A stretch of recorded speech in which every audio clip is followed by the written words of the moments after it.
Informasi berikutnya, saudara, di berita utama, meski dikeluarkan dari sekolah, 12 dari 72 siswa SMAN 5 Bengkulu tetap bertahan ikut pelajaran di sekolah. Namun mereka mendapatkan perlakuan yang tidak menyenangkan dari pihak sekolah. Meski telah dikeluarkan dari sekolah, 12 dari 72 siswa yang dikeluarkan dari SMA Negeri 5 Bengkulu masih menuntut hak mereka untuk kembali bersekolah.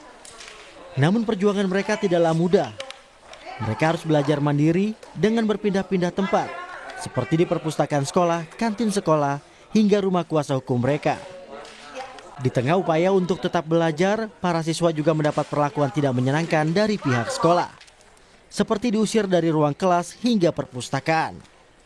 Padahal tak banyak yang diinginkan oleh 12 siswa ini, hanya ingin bersekolah di tempat mereka mendaftar. Dan urusan kami di situ hanya belajar. Setelah itu kami dipermalukan oleh kepala sekolah di depan umum, di depan teman-teman, dan itu hal yang nggak wajar buat kami dipermalukan seperti itu. Setelah itu kami diusir dari kelas, kami diusir ke perpustakaan untuk belajar di perpustakaan. Setelah di perpustakaan, kami diusir secara halus oleh pihak perpustakaan dan sehingga kami belajar di kantin. Kami dipermalukan di khalayak ramai. Kepala Sekolah SMA Negeri 5 Bengkulu Bihanudin mengaku, saat itu ia telah meminta operator SPMB untuk melakukan proses daftar ulang kepada 432 siswa yang diterima sesuai jumlah data pokok pendidikan. Namun permintaan itu tak diindahkan operator SPMB, sehingga 72 siswa yang sejak awal tidak diterima di SMAN 5 Bengkulu tetap lolos. Jadi waktu penerimaan mereka mendaftar secara resmi itu status mereka ini tidak diterima.